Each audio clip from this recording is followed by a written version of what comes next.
Greetings, Facebook Live. Yours truly, Dr. O, will be presenting tonight Reproductive and Sexual Health 101. Due to unforeseen technical difficulties, our conversation with Dr. Danette Bean has to be rescheduled. And so tonight we will talk about reproductive and sexual health. So, without further delay, let's get into it. All right. So what's important about reproductive and sexual health is making sure that we know our bodies and how to protect our body. Our topics for discussion tonight include healthy relationships versus unhealthy relationships, risky behaviors, sexually transmitted infections, sexual health safety planning. What are our ground rules for discussion? There are no wrong, bad, or dumb questions. This is a safe space for you to ask questions, for you to give feedback, and for us to have a discussion. And if you find that you're talking a lot and no one else is saying anything, take a step back and let someone else step forward so that they can participate in the conversation. Because we don't assume that an individual has received all the information that they need about their bodies and about protecting themselves, we are having this discussion in a comprehensive way. So just ask away. So where does this conversation need to begin? Well, it starts with you. Asking yourself, who am I? What's important to me? What do I believe is right? What am I most passionate about? What do I believe is wrong? How do I enjoy spending my time? All of these questions help you to get to know yourself, because that is where a healthy relationship begins, with you. So what are the characteristics or signs of a healthy relationship? What can it look like? Healthy relationships include trust, respect, communication, safety, equality, and support. And so let's take a second to unpack each of these characteristics. So what does trust look like in a healthy relationship?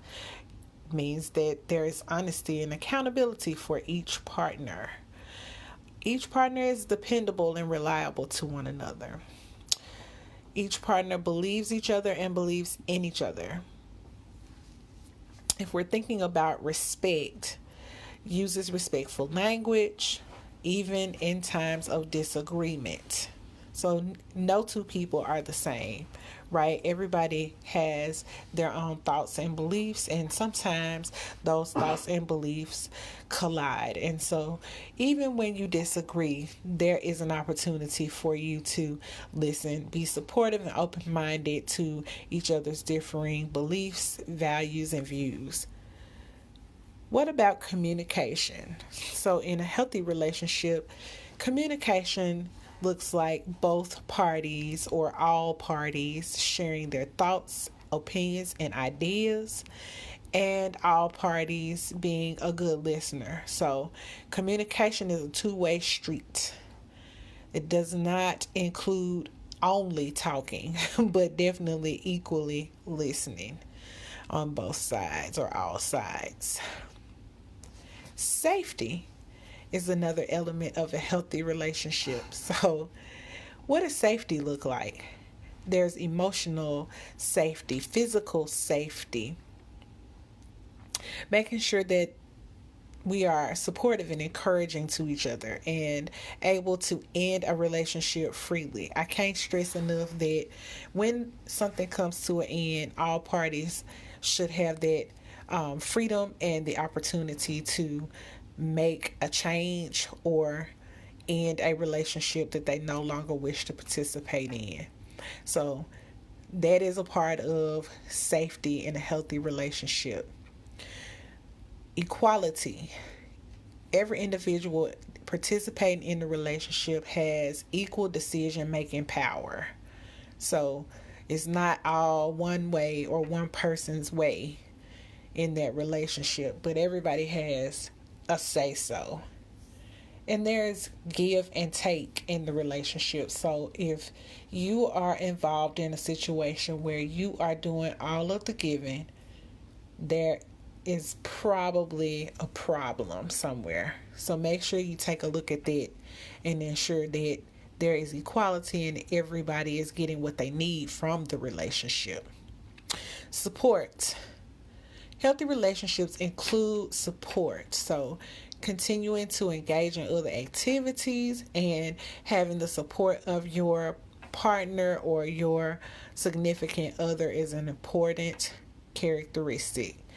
Feeling that you can rely on others as well as your partner is also an important characteristic around support. What does an unhealthy relationship look like? How can you tell the difference between healthy and an unhealthy relationship? Characteristics of an unhealthy relationship include violence, domestic violence, sexual violence or rape, peer pressure, exercising male privilege, economic abuse, and risky behavior, which could be, drug use or substance use, alcohol use, things like that. And here this graphic shows this is the power and control wheel. So if you look all around this wheel, there are examples of things that are red flags in a relationship.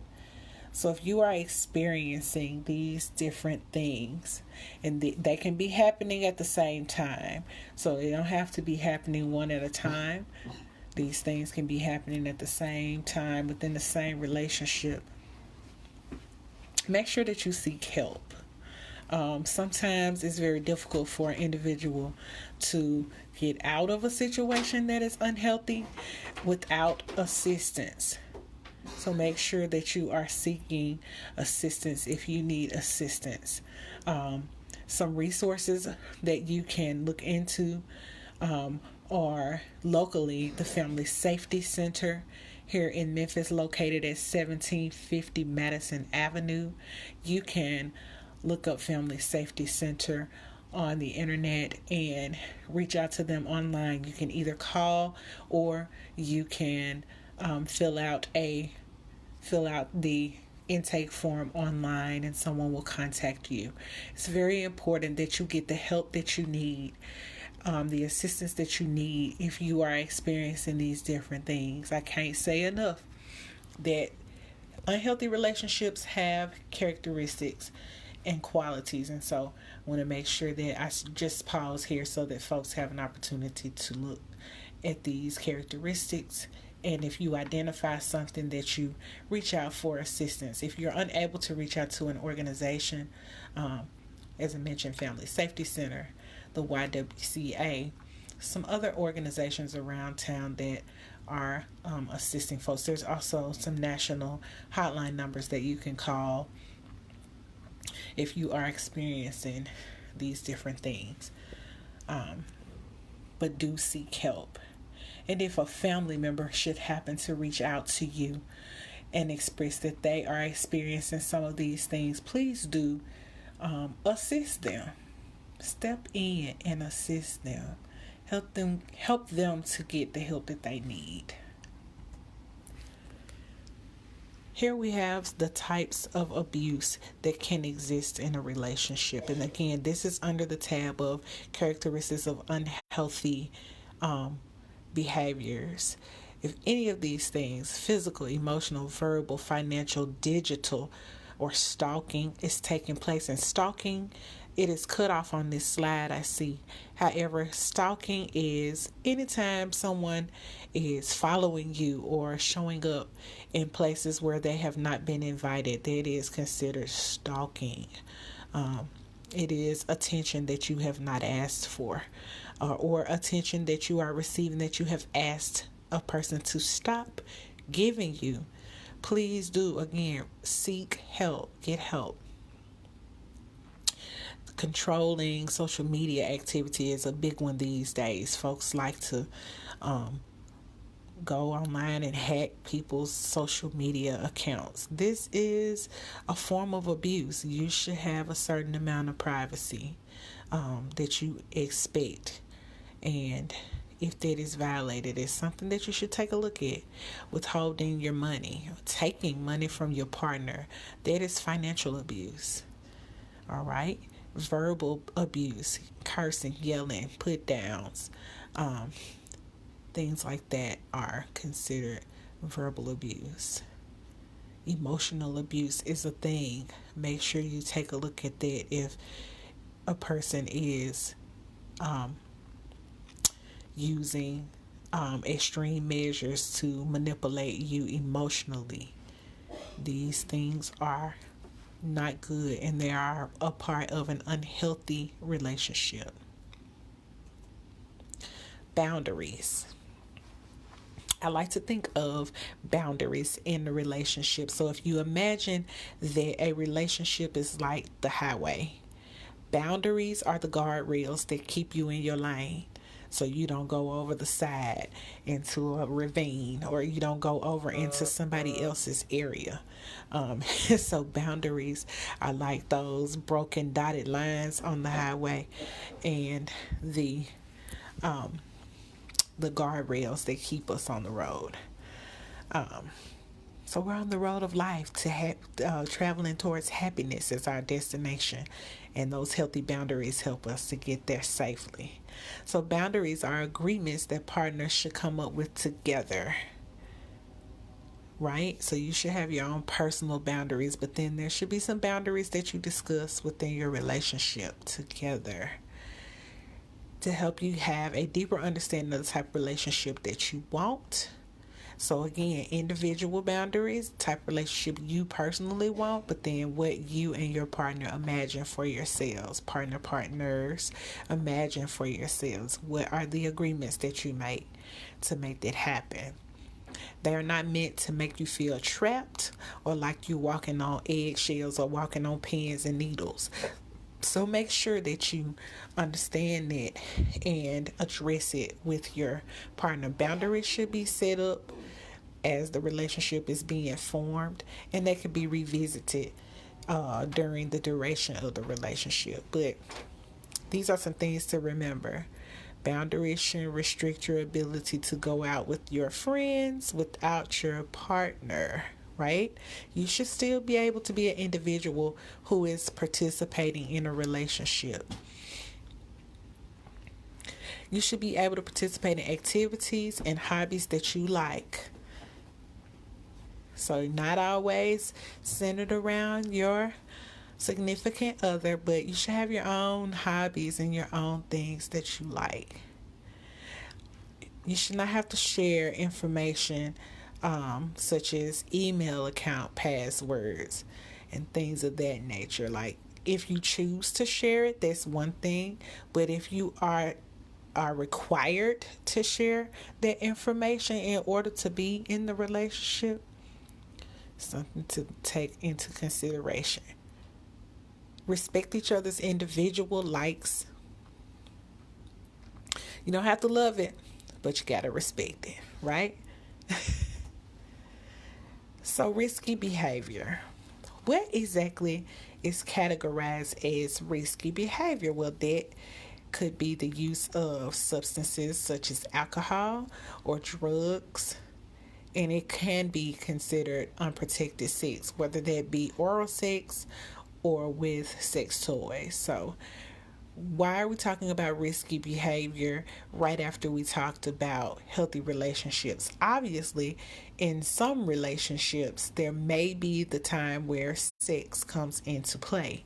And if there is drug use or alcohol use, that can affect your decision making in a situation. You may make different decisions if you are under the influence of alcohol or drugs. And so just want to pinpoint the reason why these two things are connected. Anything that inhibits your decision making power, anything that lowers your perception of risk or harm or danger, is something that puts you at risk. So you want to make sure that you keep that in mind. STIs. So over here on this side is a list of sexually transmitted infections. Most common STIs are up at the top, and then here's some information on this. So most STIs are transmitted through vaginal, oral, or anal sex. So that's off the top. And regular testing for these infections and consistent use of protective barriers or condoms or dental dams are ways to prevent contracting or transmitting STIs. So you want to make sure that if you are having sex, that you are using a barrier method that allows you to protect yourselves from any type of bodily fluids or any type of skin to skin contact that causes you to transmit or contract an STI. Also, for those who are expecting, please know that it is possible to spread some of these infections to your baby at birth, and so it's really important that you get tested and treatment for those things that can be treated, so that you are able to avoid any inadvertent exposure to an unborn child, or a newborn rather. Again, this is a list of sexually transmitted infections, and we'll talk about them as we go along. So common signs and symptoms of STI could be painful urination, foul smelling, vaginal discharge in women, or discharge from the penis in a man, and sometimes heavy abdominal pain. This is the most common signs, but there are also STIs that do not have any symptoms. So it's important for us to know our bodies and what is considered something that is a normal occurrence, so that when something that is out of the ordinary happens, we're able to notice it right away. Safe sex practices, barrier methods, and oral methods, and understanding your fertility. So what is a safe barrier method? I mean, at the end of the day, you have to know what these things are, so that you are able to use the correct device depending upon what activity you are engaging in. So let's start with the internal condom, or the female condom, which is here. And what you see is a graphic of the vaginal opening, and you see the female condom in hand. One end of the condom is open, the other end is closed, and there is a small ring inside of that condom that you squeeze together like a figure 8 and insert directly into the vaginal opening and push it all the way to the back to the opening of the cervix.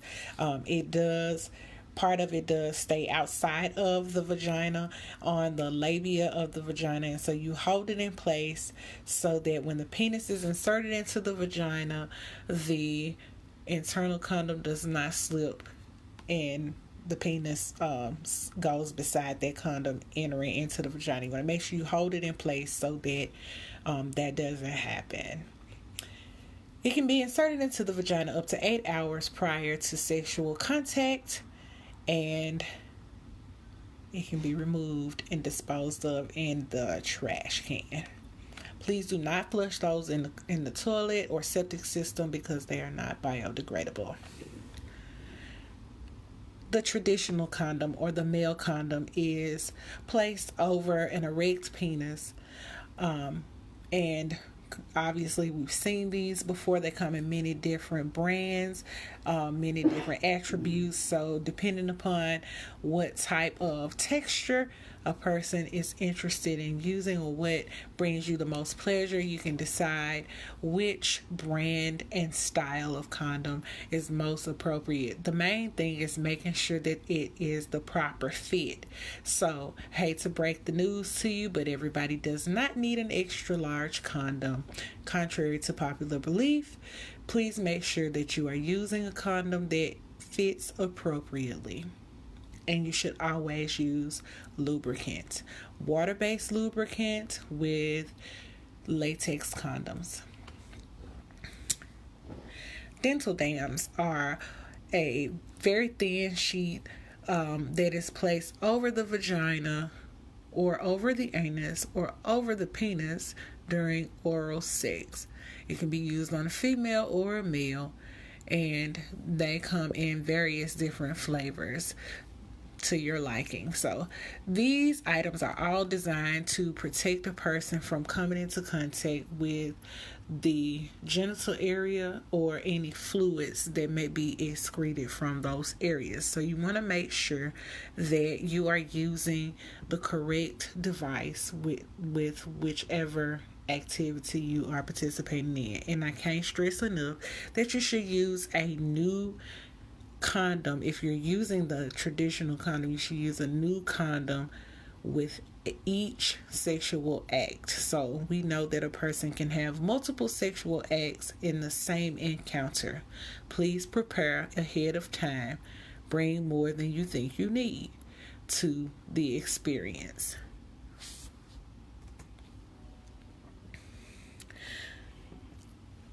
More barrier methods. These are called finger condoms or finger cots. They also have different sizes, different textures, and can be purchased in your pharmacy or drugstore. So this is just an example of what finger condoms look like, and they are to be used on your fingers for fingering in the vagina or in the anus. Make sure that you're using lubricant, and they protect again from skin contact, and they protect you against vaginal fluids or any other type of secretions getting coming into contact with any other secretions. If you are using sex toys, you should be using condoms with your sex toys. So please make sure, again, if you are sharing a sex toy, that you change out your condom each time, and make sure if you are using the sex toy in the vagina or in the anus, even if it's a different person or the same person, that you use a different condom every time. So again, preparation is key. Making sure that you have enough condoms, and you kind of anticipate, how much coverage you will need. So please do make sure that you have what you need when you get to the encounter. A resource that you can use is Free Condoms Memphis. Free Condoms Memphis is a condom distribution program that is sponsored by your local Planned Parenthood here in Memphis. You can simply search Free Condoms Memphis, and the website for that program should come up.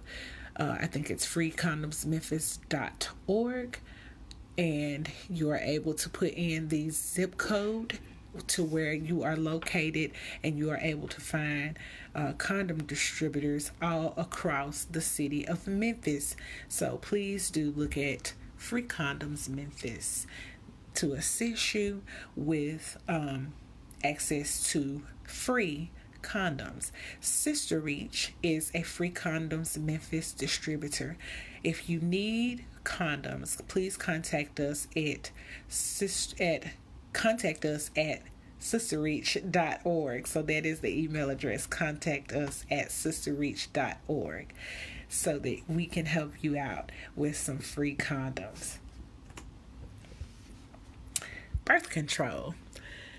So these are what we call woman-controlled hormonal methods of birth control. Again, if you know that you are not interested, prepared, or ready to parent, then prevention is the best way to go about making sure that you don't put yourself at risk for becoming unexpectedly pregnant. So you want to make sure that you use a method to be able to control said contraception. So here you have birth control pills, which can be taken at the same time every day for 28 days to help to control ovulation. Help to control conception, my bad. Here you have emergency contraception or Plan B, which you can purchase up to 5 days after a unprotected sexual experience. Please do note that there is a weight restriction on some of the EC, and so you want to make sure that you consult the pharmacist or your physician about which Plan B option that you need, and you can get that at your local pharmacy or drugstore. The contraceptive patch is another hormone controlled contraceptive method. It is applied on your skin directly, and hormone is released through your skin. From this patch, you need a prescription from your physician to access the contraceptive patch. You need a prescription for birth control pills.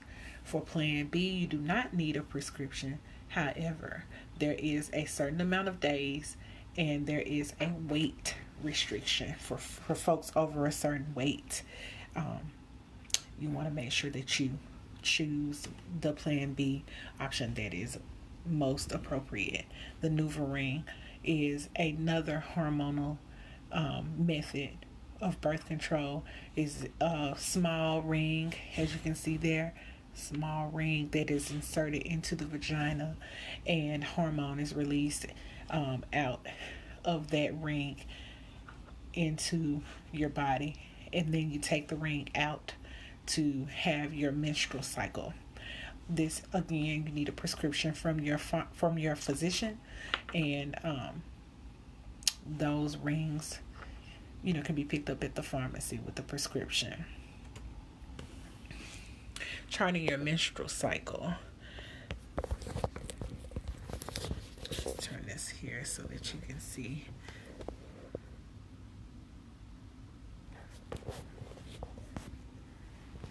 So this is hard to try to show the whole thing.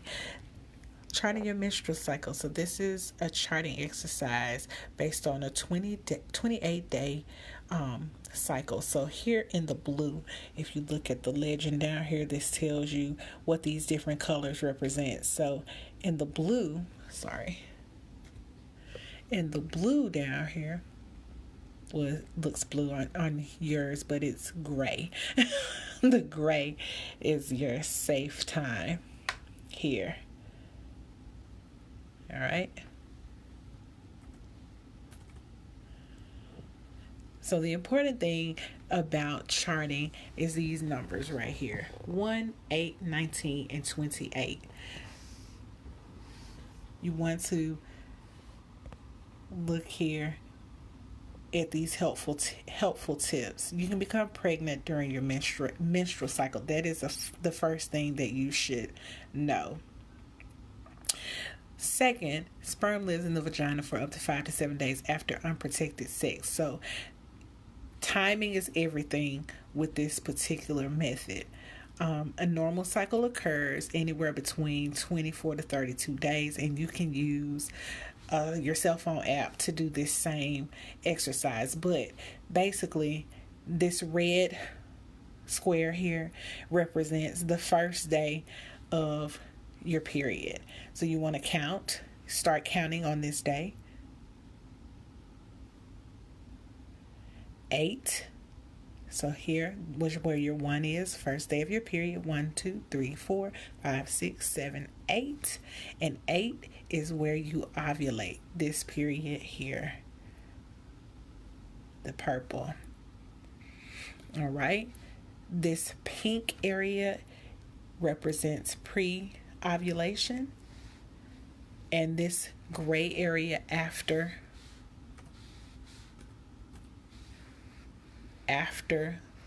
the ovulation period is the safe zone. So if this individual started their period on the 4th of the month, that would be the first day. 1, 2, 3, 4, 5, 6, 7, 8. They're ovulating.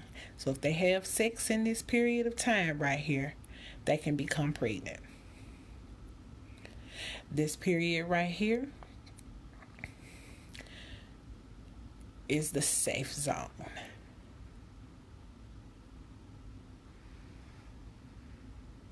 And you can always, it's hard to explain this. It's harder than I thought to explain this in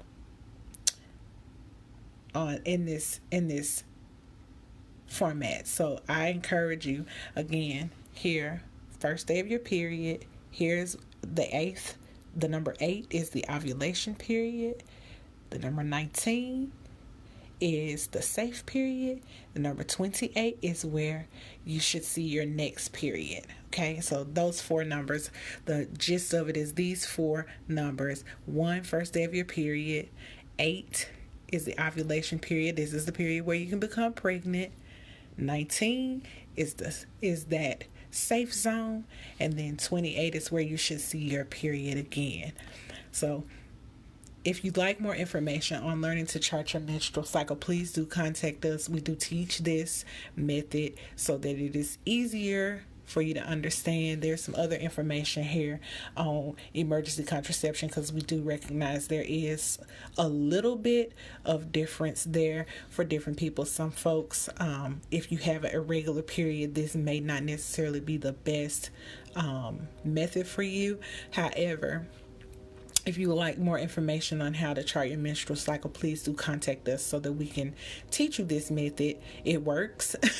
Again, 1, 8, 19, and 28, 4 numbers can mean the difference between making certain decisions. And so we want to make sure that we teach it to you. If you want to learn it, give us a call. This is a place where questions can be asked. And so we'll pause here for a moment.